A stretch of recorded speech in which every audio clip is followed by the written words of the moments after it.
And the broadcast is live. I'm going to start recording and play some music.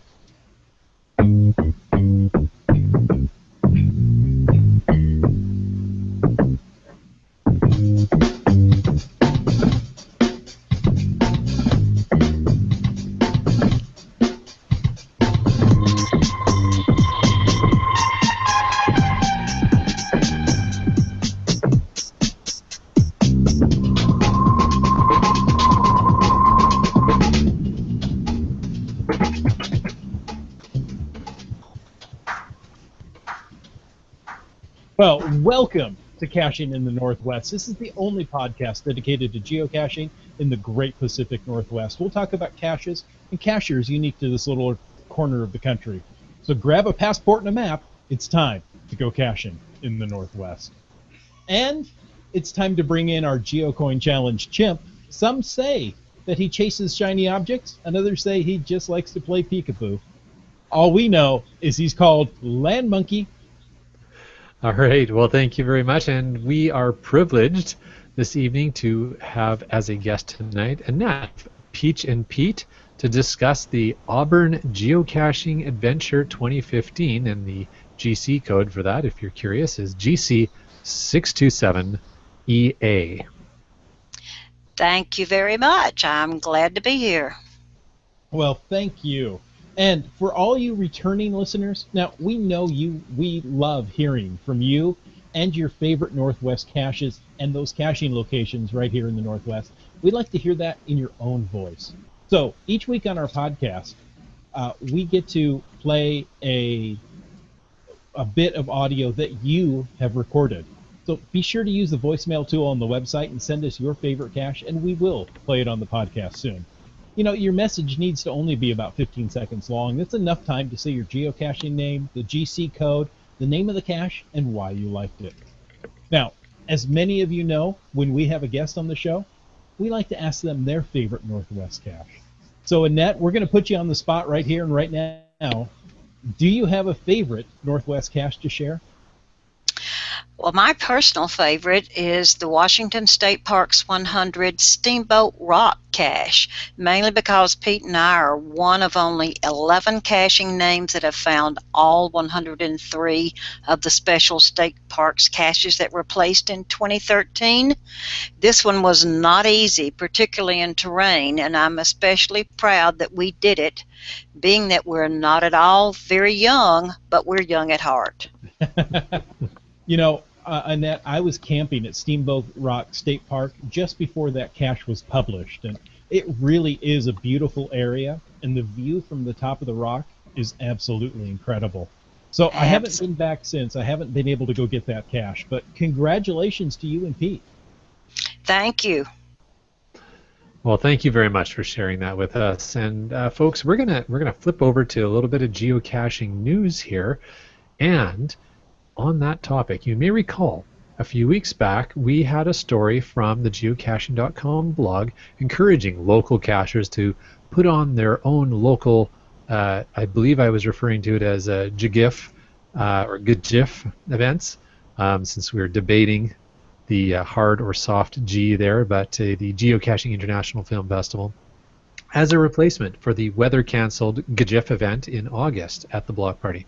Well, we want to announce tonight, very selfishly, for those of us who are in the lower mainland, that the red carpet is being rolled out in Metro Vancouver on November 8th, 2015 for the GGIF.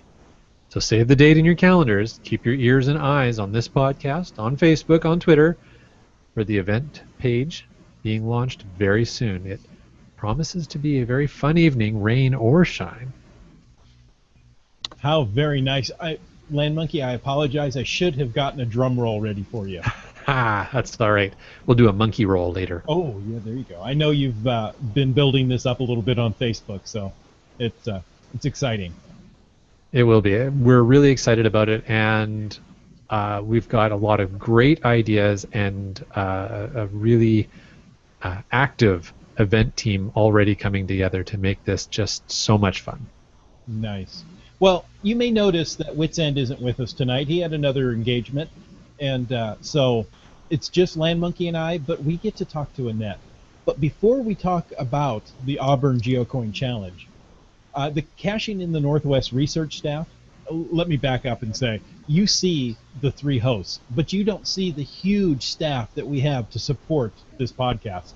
So the Caching in the Northwest research staff has requested that I ask you, our fine and handsome listeners, if any of you have been caching in the Northwest on a motorcycle. If so, please write to feedback@cachingnw.com and let us know, and we'd love to have a chance to talk to you. Before we get to that Auburn GeoCoin Challenge, how's everybody's week been? Get out for any adventures? What about you, Annette? Were you able to get out this week? We went out last Saturday when it was a gorgeous day, and we placed 2 caches for the upcoming Visit Rainier second series of caches. And what about you, Land Monkey? Wow, the second series of caches coming up for Visit Rainier already. That's amazing. That's awesome. I'm looking forward to coming down at some point and being able to check that out. Yes, and we have found all 25 of the first series. Of course you have. All right.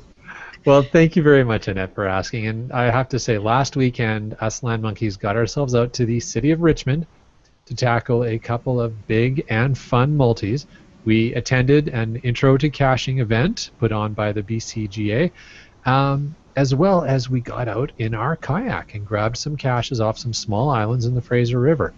And some of our listeners may have even caught the Periscope live stream we did from the kayak and of the find of one of those caches. It was a lot of fun. And hey, Bad Cop, what have you been up to? Well, it definitely wasn't going down the Fraser River in a kayak, because that sounds like a lot more fun.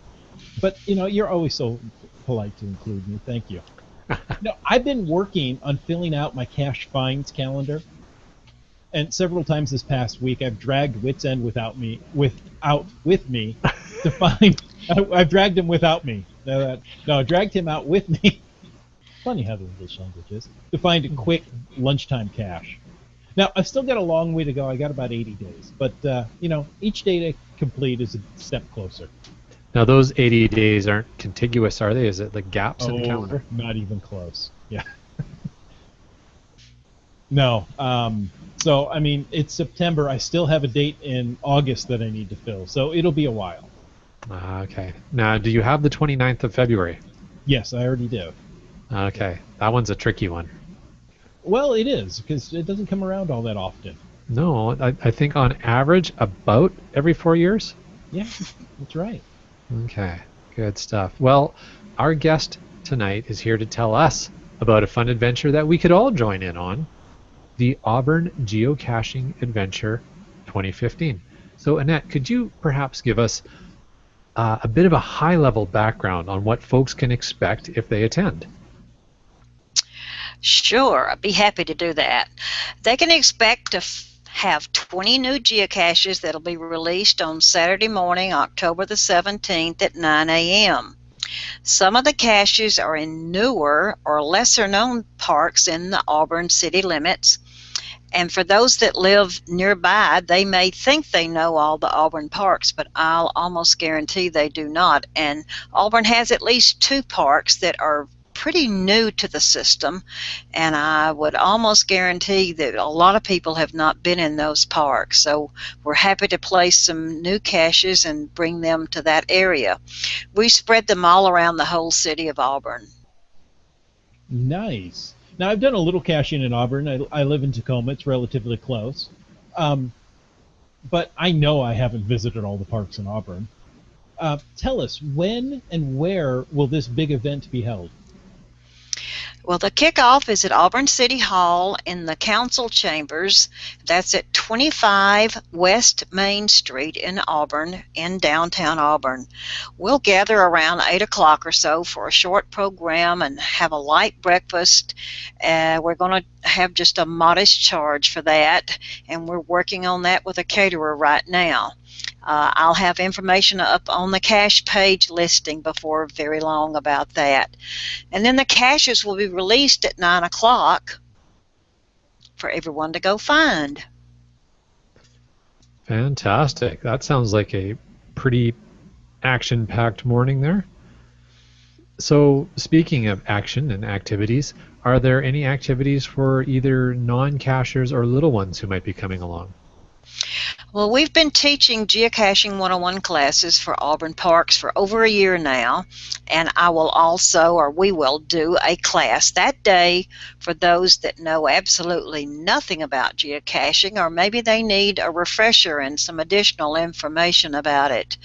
We'll, of course, have people there to load GPSs with all of the new caches so they can head out and make the finds. There's good cell service around all of Auburn, so they should be able to basically download it if they're using smartphones to geocache. But if they're using strictly a receiver unit, then we can download those caches for them.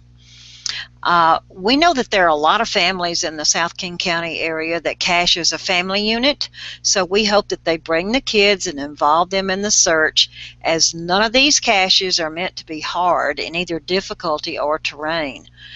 I'm also working on a Friday night welcome and mixer that will be held at the Auburn Golf Course Banquet Room, and I'll have fun activities for all ages, especially the kids, and that listing will be up very soon. Fantastic. Well, that all sounds really good. It sounds like you put a lot of work into this event. I have. He says definitively, I have. Yes. You know, we've participated in Tri-Cities the last 2 years, and I know they put on an excellent event, and it won't be nearly that sophisticated since this is our first event, but I'm enough of a businesswoman that I want to see what we do to be carried off very well. And, you know, getting off to a good, solid start is really important. It doesn't have to be big, but, you know, as long as it carries through well. Annette, have you dealt much with the city of Auburn, you know, the Parks Department or perhaps the mayor? I've dealt with the Auburn Parks Department since fall of 2013, because that's when we started teaching the Geocaching 101 classes. And I do know that the mayor was in when we did the application for the grant from Auburn Tourism. She was in on that interview, and apparently we impressed them because they gave us more money than we had requested. Well, that's a good problem to have. Yeah. And now, with some of that money, there are going to be coins available, correct, for this upcoming event? How many coins are there? Yes, that's true. We're minting 200 coins, and they really are very beautiful, with the front being a scene of a train, Mount Rainier in the background, and a river, all of three of which play a significant part of Auburn history. The reverse side of the coin shows the Auburn Parks logo, which says "More fun than you imagined," and the three sponsors of the event, which are Auburn Parks, the WSGA, and Auburn Tourism. Very cool. Very cool. It sounds like a beautiful coin. Looking forward to perhaps somebody sharing that on social media so we can see what that looks like. Right, and as soon as I get a copy that I can post on the cache page, I'll have it on the cache page, which will also give someone an idea of what it's going to look like. Fantastic. Well, it's as the bad cop said earlier, it does sound like there's been a lot of work. How long has this been in planning? Well, when we started talking to Rick Brouillet at Auburn Parks, before Pete and I started teaching the geocaching classes, he talked about how he would like to do some sort of a simplified geo tour similar to those in the other areas like Mount Vernon and Tri-Cities. And from that initial discussion, we kept working on the idea from time to time. We applied for and received a small grant from the WSGA in 2014, and then just recently we decided to make an application to Auburn Tourism to get some of their tourism dollars and help us really come up with a marvelous trackable coin for completing the adventure. And it's kind of like if you make a beautiful coin, they will come. That's what we're hoping that will happen. Oh, how true that is. It's amazing what people will do for their shinies. That's true. Now, you said there are 20 brand new caches placed for this challenge. Are these all traditional or are these all traditional caches, or are there other types of caches as well?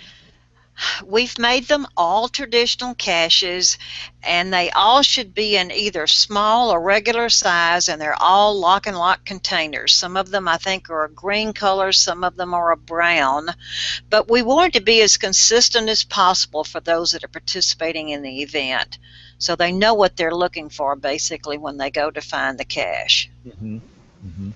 Great. Now, again, if we're talking about cachers coming from out of town, maybe traveling a little bit for this event, are there any lodging deals that might be available?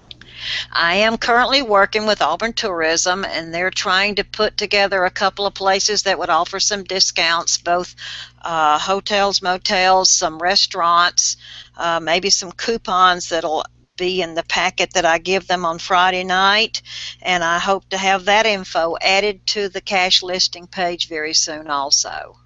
Excellent. Well, you are busy, aren't you? I am, and I work full time. Oh, putting on something just like this challenge isn't all that much different from putting on an event or even a mega event. There's a lot of work that goes into the back end so that it all looks smooth and easy when the people come. So I want to say thank you. I'm planning on going, and thank you for your hard work. Excellent. I thank you very much. I look forward to seeing you there. Well, good. Now, if people can't make it the day of the event, how long will this challenge run? Well, we plan to keep the caches active for at least 1 year. I don't know how long it will take us to go through the 200 coins, but I am hopeful that we will get them all distributed. But the caches should stay up for at least a year, I would think, maybe even after we run out of the coins. But we're hoping to do another event next year, because next year is the 125th anniversary of Auburn, and we want to do something special for that. Wow, that's impressive. You should go out and hide 125 caches. Go-ho! Oh, maybe not. Maybe by that time you'll have some help. Well, I've been able to recruit 14 cache owners, of which one is ourselves, and we're going to hide the 20 caches. So some of us have more than one to hide, others just have one. But it's been a fun experience, and I've gotten to know some of these people quite well. Mm-hmm. I can imagine. And you have to admit, geocachers are nice people. Absolutely. Mm-hmm. That's great. Annette, before we wrap up for the night, is there anything else that you wanted to share with those who are listening about the Auburn GeoCoin Challenge? Well, it's just that I hope that it'll be a fun time for everyone, but like you asked, they're all traditional caches, and I don't think any of them are going to be hard to find, so I'm hoping that everyone that comes and tries it will be successful. And like I said, it's going to go on after the initial date, so if you're not able to get your coin that day at the event, then there'll be information about where you can turn it into. I think it's going to be somewhere at Auburn Parks, and get the coin after the event, because we want everyone to enjoy this experience and see these great parks. Nice. Fantastic.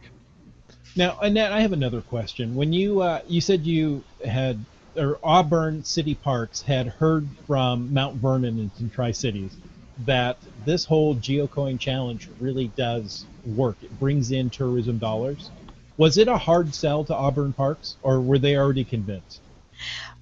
Well, they were pretty much already convinced, and when I was the one that made the contact with the gentleman in Mount Vernon, and Jen I got to know in Tri-Cities through the 2 years that I've been over there, and I told her that I was trying to put together an event, and so we networked, and both of us shared information about getting the event going, and they each gave me some tips, and were very beneficial to my planning process.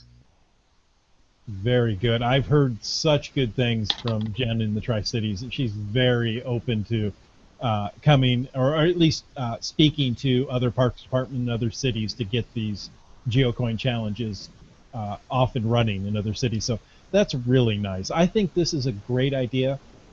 You know, who doesn't want to go out, find a few caches, and get a GeoCoin all in one day, and visit the beautiful city of Auburn?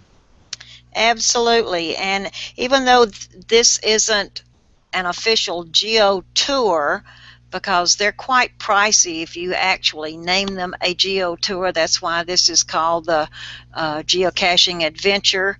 It is, in a way, a Geo tour because it's going to tour you around the city of Auburn. So it's just not a Geo Tour TM. That's correct. Excellent. Well, Annette, was there anything else that you wanted to share before we start wrapping the show up for tonight?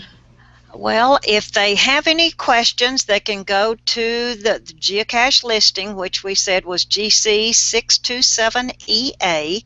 I monitor that every day. You can also go on geocaching.com and find me, our name, Peach and Pete, and it's the ampersand, Peach and Pete.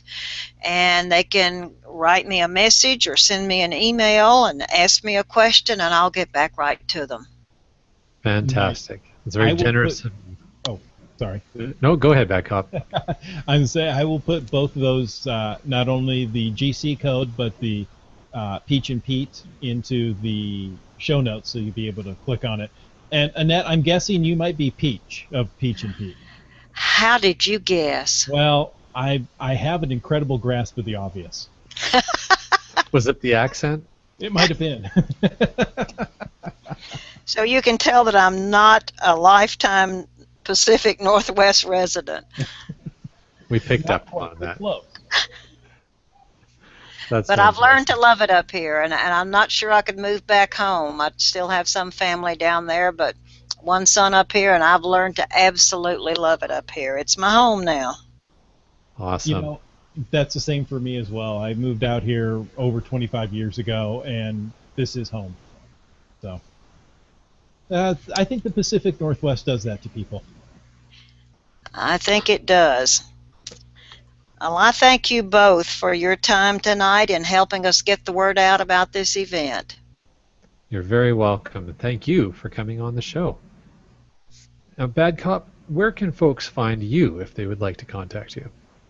Well, you know, one place is Twitter. I'm CachingNW on Twitter. Facebook.com, CachingNW. Google Plus, I'm google.com/plus CachingNW. LandMonkey, where can they find you?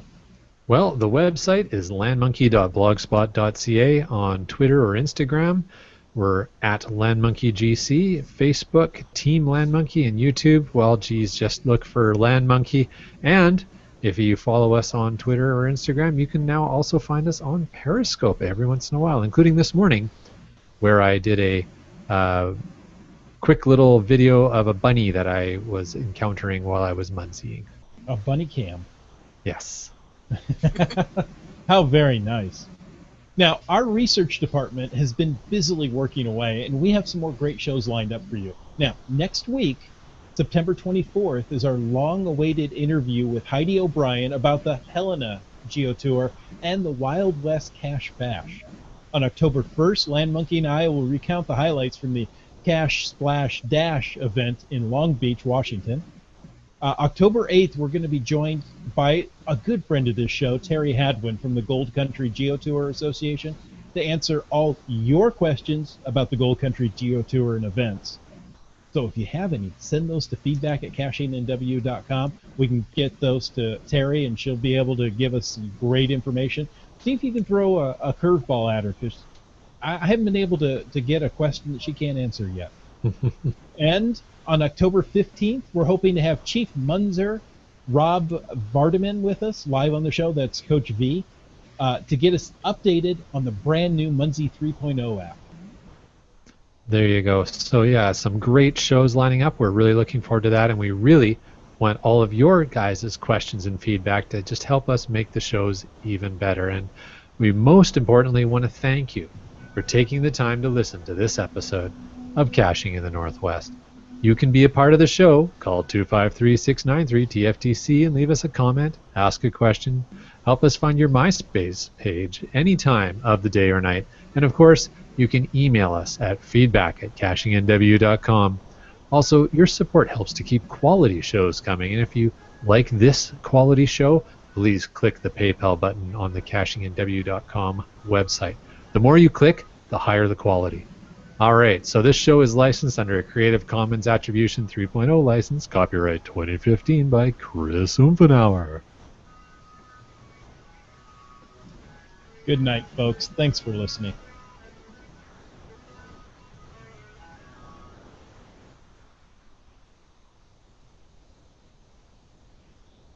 And we are clear of the recording. Now, Annette, I have to warn you, we're still live on the air. So Okay. We may get some feedback from our Q&A. You never know. Yeah, there was some Mostly abuse. Mostly abuse. Yeah, we try to keep these guys under control, but you know it is the internet. You can't control the internet. Well, hopefully you don't get any abuse from me. Well, we hope not. Not at all.